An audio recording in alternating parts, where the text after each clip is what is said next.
Hello, beautiful souls, and welcome to another episode of Euphoric, the podcast.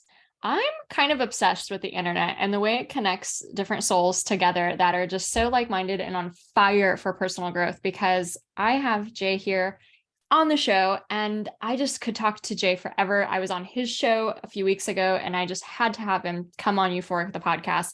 We're going to talk a lot about leadership today, but I want to hear a story first. But before we get there, Jay, how are you doing? I'm doing good. I'm extremely excited to be here. I feel like I'm thriving. I feel like we're sitting down, we're having this candid conversation, and we're just really going to dive into like personal growth, leadership, what it takes to build, what it takes to stay, maintain, and obviously grow beyond your means. Like it's, I'm excited. I'm excited if you can't tell. Well, I am too, just because this topic has meant so much to me. Like, I know the default mindset or the default way we approach life isn't that great. I think from a biological perspective, like we're always looking for what's wrong.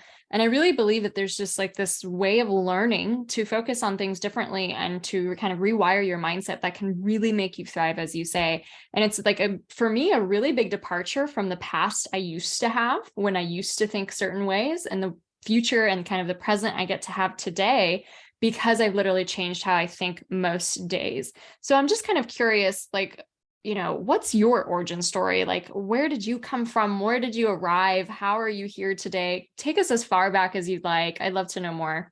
Yeah, well, one day a man met a woman, and no, I'm originally from Texas. My mom moved to Missouri when I was 7. She left me and my sister in Texas, and I moved there with my father. He was incarcerated at the time. Um, but then she got in a bad car accident. She almost lost her life, and my entire family moved from Texas to Missouri, and I've been in Missouri ever since. And I grew up here, and Columbia is a college town, right? We got 4 colleges in this town, and I went to college for 1 year, for 1 year, and I stumbled upon the car business, and I started making a lot of money using my natural gifts, and I found something I was good at, and they told me that I really didn't need to go to college to make money, and I was like, oh, okay, and so I dropped out of college, but with a 19-year-old mindset, I fell into some bad party habits, and I started drinking, and I was a party animal. I was a party animal. I was a young kid making some great money at the time. Didn't know how to manage it. Didn't know how to lead myself. I didn't know how to make decisions or anything. And I found myself one night waking up in a jail cell, and it wasn't the first time, but like this time was different. I actually couldn't bond out. Like there was no bond. They wouldn't let me out. It didn't matter how much money I had, it didn't matter what I said. They were like, no, no bond. You can't get out. And I actually stayed in county jail for 27 days. And I got sentenced to prison for 11 years. I only had to do 6 months. Luckily, thank God. And when I came out of prison, nobody messaged me, missed me, anybody I used to party with, or anything like that. And it really brought to light that that version of Jay was not missed. So during this healing process of one, spending 6 months by myself, right, in the first 6 months of my sobriety, but two, realizing that nobody missed that version of me, of who I was, of when I thought I was living my best life, when I was making all these decisions and being the party animal, and it sprung me into motivating myself to create somebody that somebody did miss. And so I just wanted to be a good person. That's it. I literally dove into growing myself and how to be a good person. And I wanted to lead myself as being a good person. And that's kind of the origin story of this amazing journey that I've been on for the past 6 years. Wow. Oh my gosh. Like it's so hard in hindsight to see, or while it's happening to see, but like it's almost like the grace of something like had such a, hard experience for you to like really wake you up. And the gift that you've now given the world and the person that you are now as a result of it, like thank God for that experience. And I'm so sorry, obviously, that you had to go through that. That sounds, horrific. And I'm so curious though, like what then happened next? You know, you have this kind of epiphany about your experience and you decide to be that kind of gift to the world. But like what actually happened next? I mean, you have a totally different career and you know, these friends who you hadn't heard from. How do you get involved in the next stages of your life to change? Yeah. I had to do a full 180, right?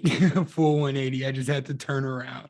And and I say that by like I had to change myself and my environment, my people, places, and things. I had to step away and choose the love that I wanted to participate in.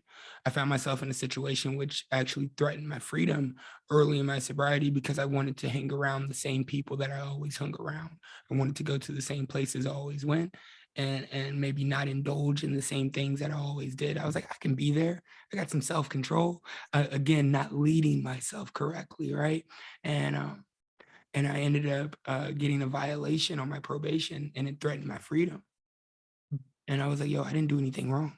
Like I literally didn't do anything but be around these people while they were smoking, and I got secondhand smoke, and it showed up in my system, and so that threatened my freedom. And so I was like, yo, I really got to step back and evaluate one, how I want to live my life. Do I want freedom? Who is actually pushing me towards maintaining my freedom and getting me out of this mess? When I look at my mess and I'm like, well, all right, now we really got to clean it up. And so I had to step away, evaluate relationships, make decisions on how I handle challenges, how I systemize my life. Like I got to do exactly what people say for this period of my time to maintain my freedom. Now I'm a completely free man. Now I do whatever I want, right? But it was the process of becoming that I had to completely separate and elevate from old things that I wanted to surround myself with. I have a saying that if you want to change yourself, you have to change your environment. Growth will be fast and successful.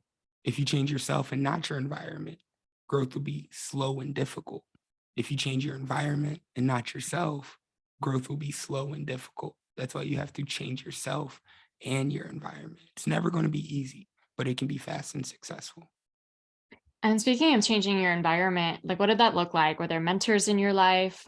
Did you start frequenting different, I don't know, Yeah. learning opportunities? Like how did you actually completely shift so that you're not just in a vacuum where you're not necessarily hanging out with those same people anymore, but like really getting that growth minded people into your life? Yeah. I had to chase after it. Hmm. That isn't one of those things that just come to you. Like we can make a decision to grow, right? And when we grow, most people think that growing or growth journey is kind of like sitting in your room and journaling in a gratitude journal all day. And it's not. Like you have to chase the challenges and the things that you're running from and also seek inspiration. See, I truly believe that there's four reasons why people change. One, they hurt enough that they have to. They see enough, they're inspired to. They learn enough, they choose to, or they receive enough, they're able to, right? And the first reason I had to change early in my sobriety is because I was hurt enough. Like I hurt enough that I had to change. I couldn't get out of jail. And then I saw enough when I was inspired to change by nobody missing that version of me and that there is somebody else that I could be. So I ran after that and I committed to that. Yeah, wow. I love those four things because it's so like I never thought of it that way, but that's like there's all these different motivations people have at different points of their journey. And it's not always like running from pain, right? It can sometimes be, like you said, you're inspired by something or you receive something. So I think that's really cool. And so, you know, today you've built this incredible person out of that kind of like the ashes of what was before, you know, like you are this transformational leader, you're a speaker, you inspire people wherever you go. Like, yeah, I love your podcast. I love your messages. I love the transformation and the leadership that you imbue into all the things that you teach. And I'm just really curious, what then to you, like, what does leadership mean? What does leading yourself mean? Right. You know, and a lot of times we think of leadership as like, well, that's for those CEOs who have those big companies, you know, and it's just something we kind of say, like, that's not for me. How did that become important to your life? And what does it really mean for you? Yeah, it one one, let me just say this. Leadership is influence. That's all it is. Leadership is influence. And when we look at influence, it's how we decide to make decisions, how we decide the course to go down, who has influenced us along the way, right? And so we lead ourselves based on those decisions and those influences, right? And so what it was for me was taking complete ownership and knowing that nobody else got me into a jail cell except for me. There was nobody else in the courtroom except for me. There was nobody else sitting in the jail cell except for me. So what I condensed that to and like taking control of my life, but it's like I'm actually leading my life somewhere. I should be leading my life somewhere, right? Right. Practical people know how to get what they want. I was very practical in my life, right? Philosophers know what they ought to want, right? And it came to me, a good leader knows how to get what they ought to want. And Mm. so I literally started making decisions of imagining this person of who I wanted to be. Call it future self imagineering. I think everybody should develop a relationship with their future self. I used to make phone calls to my future self every single day for 1 minute. It was a FaceTime, it's a video. That's where 9 times out of 10 where my reels come from on Instagram is just a phone call to my future self. But it's the fact that I had to develop a relationship with that and then press towards that. Yeah. And so as you're making this change, like it's a big identity shift too, right? And it's a Mhm. different like there's this autonomy you almost get from recognizing that you are in charge in your life. And instead of like that victimhood of just like things happen to me, bad things are always happening, it's also like, okay, no, I did this, but I also have the power to do this and the power to do that and the power to do that. And I think that that actually really shifts this, for me, at least in my life, this before and this after that I was referring to earlier, where before really everything just kind of happened to me. And I really just thought people were lucky or, smarter or something like that, to now shifting like, no, I have the power. I have like, this is the steps you take. This is the things you do out of your comfort zone. These are the brave things that must be done, to really kind of shift that. And so I'm curious for you with that identity change and that shift that happened, like what did you create in your life? Like just tell us in your own words. I created a path to authenticity. In my own words, I created a path to authenticity. I stopped trying to be what everybody else wanted me to be. I did. When I stripped it all back, I wanted to be a good, like a son, an entertainer, a brother, a protector, a boyfriend, and I had all these images to live up to, but I didn't know what Jay wanted. I didn't know what Jay wanted, and it really took that darkness for me to shine a light on me or to let my light shine, as we say. But it was the fact that I paved a path to authenticity and I started believing in me. And like I said, my natural gifts in the car business. Cause you know what didn't change? I got out of prison and I couldn't get a job anywhere, right? Because I'm a felon now, I've been in prison, nobody wants to touch me. I have these labels, these titles on me, which is another thing about leadership for me is that it's not titles. You're not born into leadership, and you're not a leader just because somebody titles you a leader. It's how we influence those around us and what we do for them. But I've worked at a bar bartending for a year out of prison, right? I'm sober, I'm on probation, I'm on this high intense like state program, and I'm risking my freedom by working at a bar serving alcohol drinks, but I gotta make money somehow, right? I gotta make money. You see how messed up this anyway. I get to the point where I'm 9 months sober and my therapist said, "You got a little sober baby." I was like, "I do got a sober baby. It's time to deliver the thing." And so I actually went to my last employer that I got fired from in the car business, and I literally went up to him, thanked him for the opportunity, for what he saw in me that I didn't see in myself, and I'm starting to realize that now. And told him I was 9 months sober, and he was like, "Come see me when you're 12 months sober." So it gave me something to push towards. And then when I got like, and this is beautiful because I didn't get a new voice, I didn't get new eyes, new head, like I didn't get new arms, and I didn't get a new job. I went right back to the car business, and I made 6 figures every year since I went back from the first year back being sober. When I wasn't, I could barely get there. So I started paving this path to authenticity in me and who I am. And I believed in it. Yeah.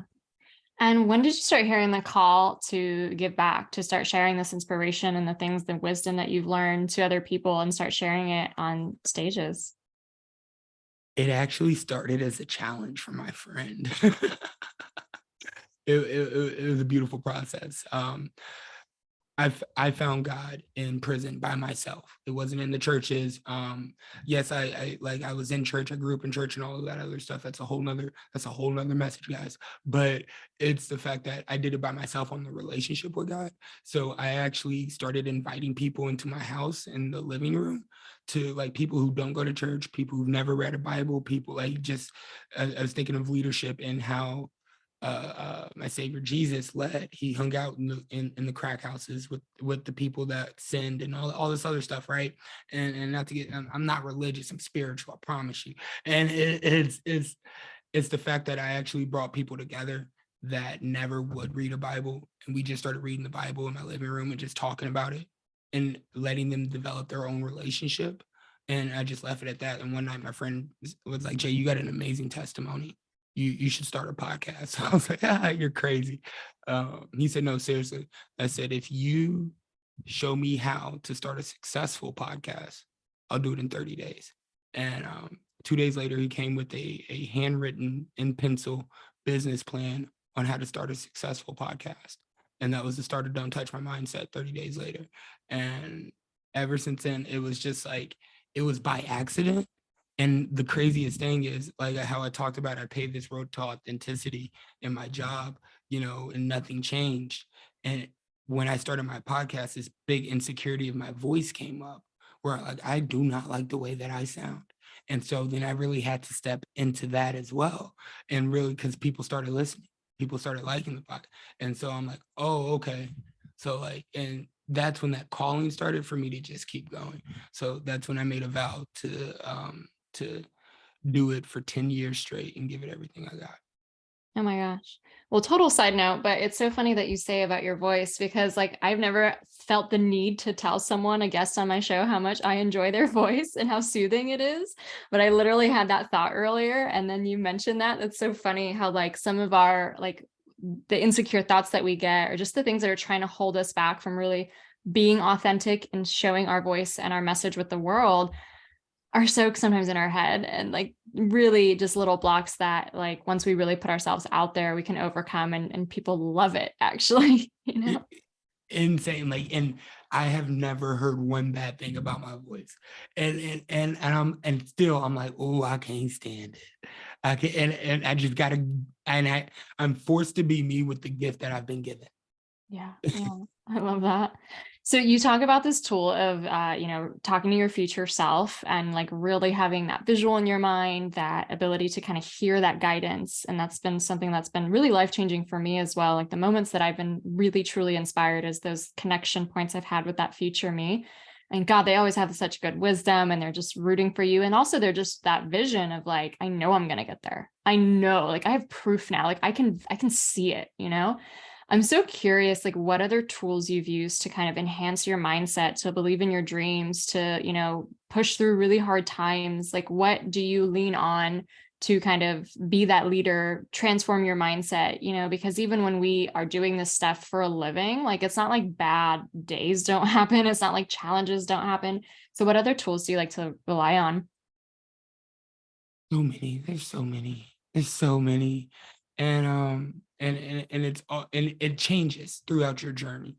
And that's one thing I want to encourage to anyone who's listening, is that like let your preferences change. Let your preferences change. As you grow, other things will grow. Everything that you want or everything that you're not and you do want to be is right outside your comfort zone. I promise you that. And so what I did, I didn't like my voice, I didn't like the video, all that stuff. So what I did was I recorded myself and I started having conversations with my future self. And I would literally, I don't think I've told anybody this. So you asked an amazing question, because like we always think about like what you should do, but like what's the work that you actually do? I get up at 3:45 in the morning. I spend an hour with God. I will interview myself. I'll ask myself 3 deep questions and I'll answer them in depth. If I like those questions, I hang on to them and I ask somebody else and I see what their perspective is on it. And then I expand on those questions. And it allows me to change my perspective. And so I can operate from a there is so much more and focus on possibilities and gratitude and encourage shared and sustained thinking from other people. So I operate in this abundance mindset. And a lot of people talk about abundance mindset, but I will go toe for toe with somebody on abundance mindset, where I will give you everything that I have for free and ask nothing in return except for you to go pass it on to somebody else. Because I believe what a good leader does is, one, we value everybody. And I say we because you're an amazing leader as well, but we value everybody. We think of ways constantly to add value to people. We look for ways in the situation to add value to people. Then we do things to add value to people, and then we encourage those people to add value to others. And that is the baseline of like the practices that I go through from when I wake up, spend an hour with God, journal my 3 questions. I add value. I think of ways to add value. I look for ways to add value. Then I do things to add value. And that sets me up to have a valuable day. Yeah. So many questions spurring from what you've just said, but one of them is like, okay, obviously you've got this incredible morning routine. And to me, it shows not only like the rituals that you're doing, the practices that you're doing that are obviously helping your mindset, prime you, all these things, but also discipline, like there's discipline to it. There's hard work involved there, That's the part I don't like. nobody wants to wake up that early. So like what is that discipline piece? Like how has that made a difference in your life, and what kind of messages or maybe even outside leaders do you rely on to like, when we're not feeling like it? Like what really works for you to like get you into state or get you, to just do the thing you don't want to do? Right. What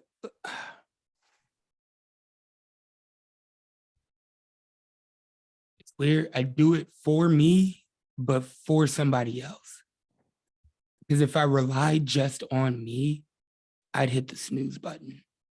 How many times have we had somebody relied on us to be somewhere and we're there early?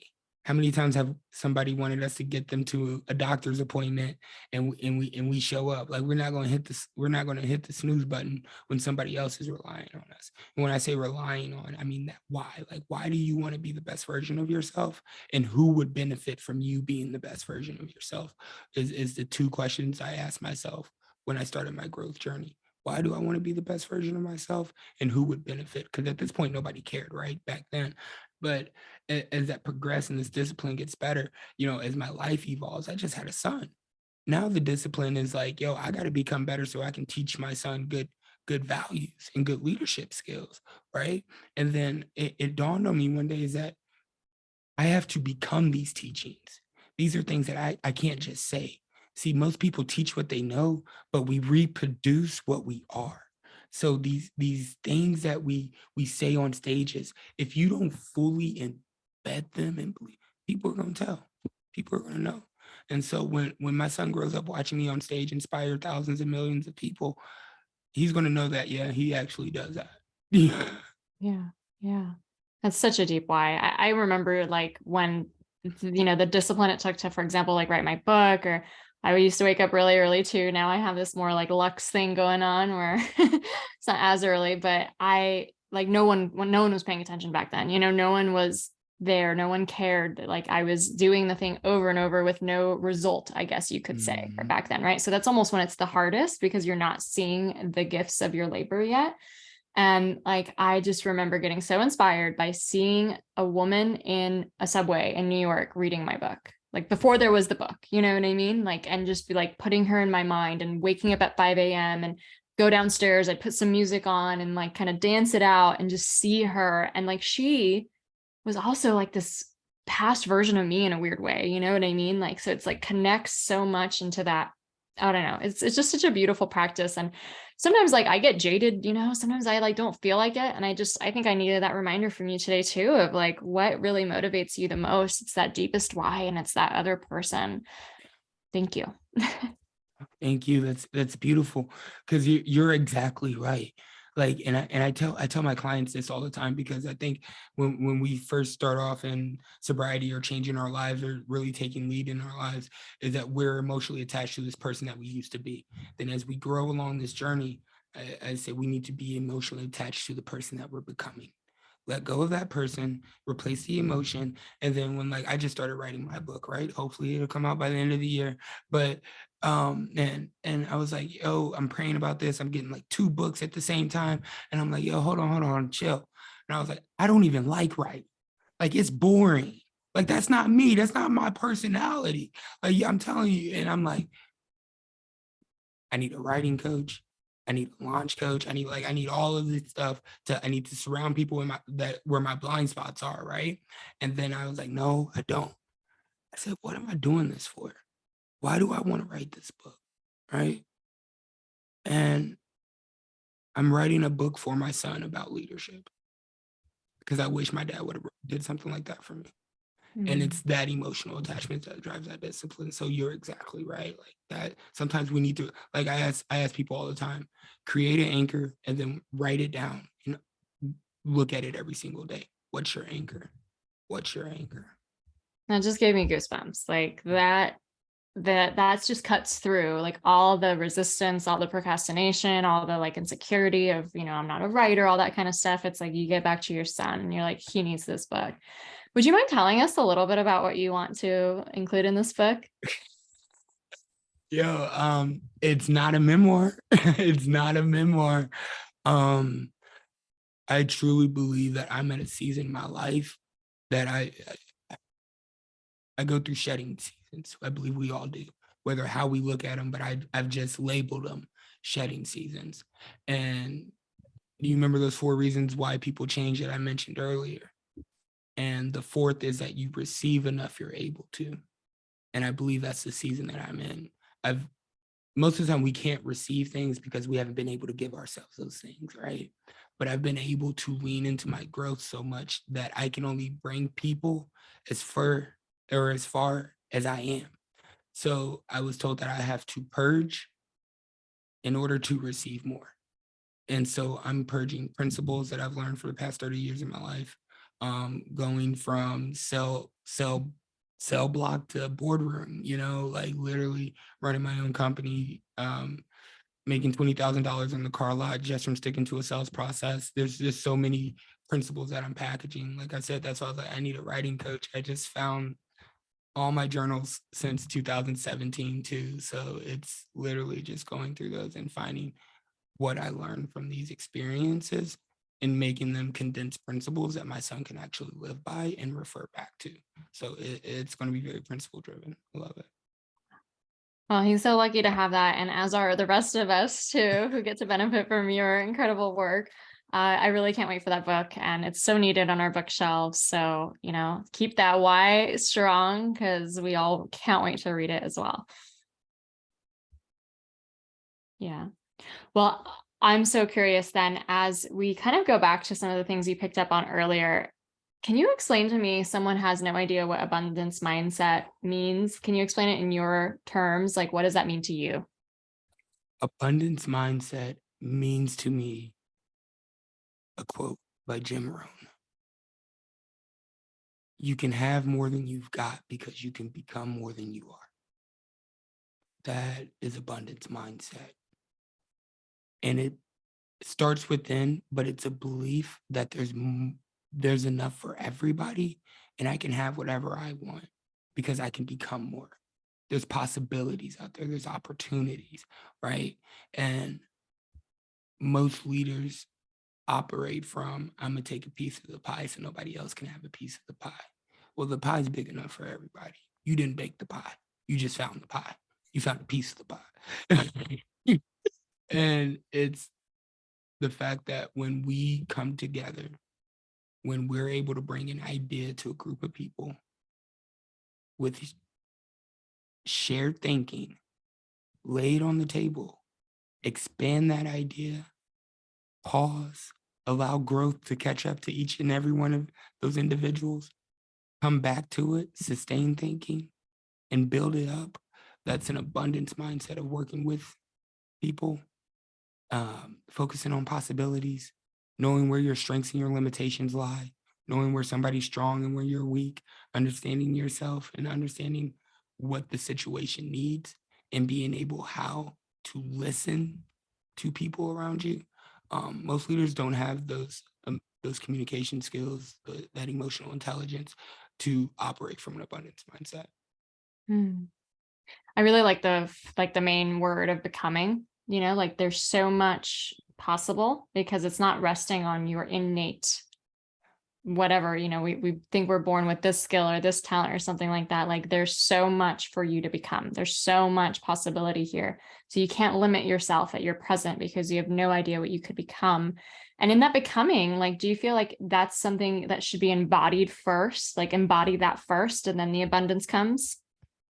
Oh, I love this conversation. Thank you. Thank you for this. I needed this. This charges me up. Um, you know how people say do have be, right? To me, it's be do have, right? You have to become in order to do, in order to have. First, we become. Everything in the world was made twice. First in the mind and then once in real life. So why do you think you can become something in the world if you don't become it in your mind first? So we have to become, and then we have to be, and then we can do and have all that we want. Yeah.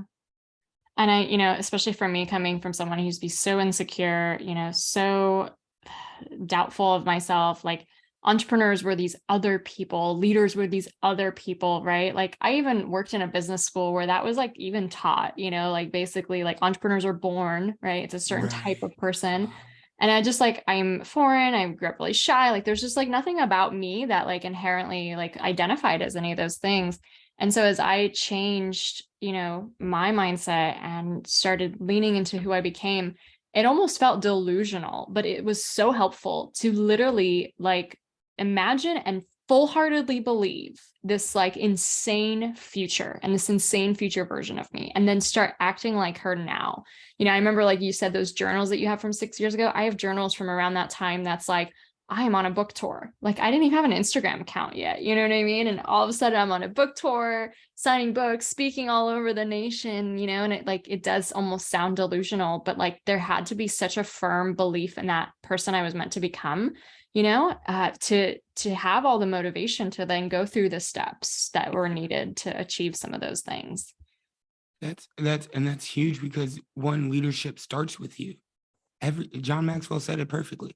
Everything rises and falls on leadership, and leadership starts with you. So we have to develop the leader within first.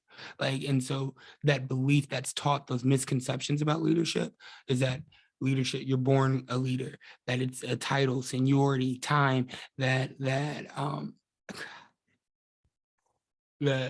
some people will never be leaders. And and if that's the case, I wouldn't be where I am right now. My first title was felon. That was the first title that somebody gave me. And now, just the other week, I just flew out from teaching a leadership development class where I'm training upper management, upper staff at a company on how to be good leaders, right? What that looks like. So that's why I came to this epiphany throughout this journey that leadership is influence. That's all it is. Leadership is influence, and how we lead ourselves will rub off on how somebody else leads themselves, right? Mm. One, we don't know who we influence and how much we influence them, right? So we have to govern ourselves, right? I I read from that good book. I don't know if you do, but I read from a good book. And somewhere it says be fruitful, multiply, and then govern, right? And who wants to bite into a sour Mm, that's a good one. fruit? So you mentioned a few incredible leaders that, you've quoted and that have, helped shape your mindset. So I'm curious, what do you think are some of the greats of maybe the past century of like leadership? I don't know, what are they called? Gurus or, just leadership leaders that you like really like their philosophies, and who are some of the more up and coming ones of like this century that you really find more modern and also speaking a really great message? Man. See my bookshelf. like um okay. That's a phenomenal question because now you got me thinking back. You said century. So we're talking Dr. Martin Luther King, Malcolm X, we're talking Gandhi, we're talking those people, right? Of course, those are the thought leaders that have longevity has its place. We wouldn't be able to do anything that we're doing if it wasn't for those leaders who spoke up, right? Those thought leaders, those who came from a place of complete servitude, complete servant leadership. And they exude what leadership. See, there's 5 levels of leadership. John Maxwell, one of the up and coming leaders on his way, has put leadership into 5 levels. And if you're listening to this podcast, this is a whole leadership talk, but you're so smart you can get it in 2 minutes. I got you. I promise you. Hi, I'm Jay. I'm your friend. But it's the fact that there's 5 levels of leadership. The first level is position. Some leaders just lead because they were given a position by somebody else, right? We have an assistant. The assistant will tell you to tell somebody to go do something else, right? Because they told me to. That's positional leadership. Position is level 1. Permission is level 2, right? People follow you, people allow you to lead them. They allow you to. They like you. They like you as a person, build good relationships with them, but that's it. That's really it. If they really want some production out of you, they're not really going to give it to you because they don't really like you like that, right? They just like you as a person. So then that leads me to level 3 leadership, and that's productivity, where you focus on results, where this is where most leaders get stuck. I love it because this is where Jay like swoops in like an eagle. And I'm like, come on, I got you.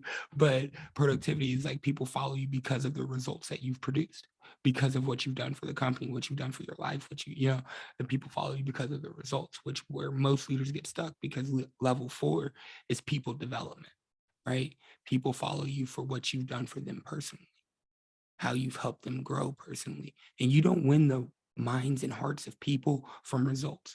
You win the minds and hearts of people from helping them grow personally. But the problem with most leaders that will never get to that level 4 is that they don't know themselves, so they can't grow themselves, right? And so we'll never be able to reproduce ourselves. That level 5 leadership is pinnacle leadership. Not every leader gets there. That's when we're talking about the Dr. Martin Luther Kings, the Gandhis, right? The Malcolm X's, the John F. Kennedys, right? Where your leadership outlasts your name, your life, right? Abraham Lincoln, where your leadership, the things you've done for others, outlasts how long you could possibly stay on this earth. And there's a few leaders up and coming on that way, but they have to commit to a life of level 4 leadership with every single relationship in their life. Yeah. It's a big task. I mean, like there is when you started the conversation earlier around, really being able to receive so that then you can give back, like you really have to take care of yourself. You really have to take care of your mental state, your spiritual health, your, physical state, because like there's no way you could be that person for others, and I think in sometimes we have the complete opposite. We have like the martyr who's so depleted, so ragged. They take care of everybody else's needs. They're running around taking care of the children and the PTA and and they have no space and time for themselves, right? So like when you talk about especially the pinnacle leadership and especially also to the one before, it's like there really is a self-development that's so important if you want to be able to get back. And when you reach that level 5, like you've reached immortality, truly, right? Those men and then some women that obviously too meet that category, that's immortality. Like we will know them for years and years to come because of that servitude, like you mentioned, and really, developing in itself. And it's not something you're born with, right? Like I've heard that Martin Luther King didn't want to do it at first. You know what I mean? He's like, don't choose me, please. And it was developed over time. So like, you're not born special like this. It really truly is the discipline, the heart, the dedication, the growth, all those things that I love that you bring up. Yeah. No, and that's all it takes to be a good leader. It's to take care of yourself emotionally, mentally, and physically, spiritually. Take care of yourself because then you're able to give back. Like you said, like you're able to give back and know yourself, know how to give back. Because there's some people who are in places or environments where their natural personality is not naturally celebrated in that environment. That makes sense. Like you in a spot in a place where you're trying to fit in and mold yourself to lead people that aren't even like you, that don't want to, that that don't even want you to be past level one. Like you, I was giving a talk today on leadership, and I had to bring up the levels of leadership because I had a divided room. And then I just broke it down. I said, I'm on level 1 leadership with them over there, but I'm on level 2 leadership with you. I'm on level 4 with her because she's writing stuff down. You know what I mean? And you're on these different levels of leadership with different people in your life at all the time. You have to be so aware of that and where you can pour in and add value to climb that ladder in that relationship. Yeah. Oh, I love it. I could listen to for you forever. Let's start to wrap it up though, because I would love to know what is one of your best reads that you've read in the last like year or so? Yeah. Last year or so, Outwitting the Devil. Ooh. Yeah, we talked about that one last time. It's such a good book. It's such a good book. Can you share a little of the details for the audience? Um, it exposes the enemy's secrets. It exposes your limiting beliefs. So if you're ready to go to the next level, I'm not gonna give you a full synopsis. Like, go read, like that book's so good that like if you DM me Outwitting the Devil, I will buy the book for you. That's how good that book is, 100%. Like, and it's the fact that it's you can read that book 3 times and get something completely different each time you read it. So I truly believe Outwitting the Devil was written before Think and Grow Rich, but he wrote Think and Grow Rich to actually sell it because he didn't publish Outwitting the Devil in his lifetime, and they published it in 2011. So it's one of those hidden secrets for a reason. It really is. It's such a paradigm shift. You might be really triggered by it. It's also kind of like when you start to understand it, it's like you understand the secret, like what's really governing the world in a way, you Yeah, know? And then just reminding yourself, like, which part do you want to be? Like, which section of the world do you want to be in? Do you want to be man. governed by it, or do you want to like be free from it? And then that's where self leadership comes in. When you realize that, like, oh, I'm in control. I do have the choice to choose definiteness. I'm in control. And so then that's when we start to be fruitful, multiply, and govern Yeah. Well, I think we did such a good job teasing that book without really sharing what it's about. So everyone's going to go run and grab it. Jay, where can people find you? Tell us your website, your social media. Where do you like to talk to people? I'm sure people will love to talk to you after this episode. Yes, absolutely. TheJaychase.com. TheJaychase.com or at the J Chase. You can check out the podcast. That's where I really give all of myself at. Like I really just like pour, like somebody was asking me about the podcast and like, are you gonna do this? What are you gonna do? I said, no, no. I love my imperfections, and that's where I pour my heart and soul out. I was like, I don't care about anything. I don't care about an editor or anything. No, no, no, no. They're just gonna get me. And so Don't Touch My Mindset's my podcast. You can check that out and really get to know me. But if you want to say hi, Instagram's the best place to talk. Awesome. Well, we'll include all those links in the show notes below, so be sure to check them out. This podcast is amazing. I love the raw and unfiltered. It's really deep. You just cut through the BS and the small talk, and you just get real really quickly. So I think that, you should go check it out, listeners. Jay, it was such a pleasure to have you on the show. I think that, when talking to someone who's really developed themselves the way that you have, it just inspires others to want more. You know what I mean? To believe that there is more and that it's a worthy goal to go after, both for themselves and the difference it makes to other people. I'm always really like find this message really compelling for myself. You know what I mean? Like those days that are bad and the times that I forget and everything's just driven by emergencies and errands and stuff like that. Like this is also a deeper why for me. You know what I mean? Like there is this beautiful progression that we get to have in life and evolve. And it's like our purpose to do so, it really is.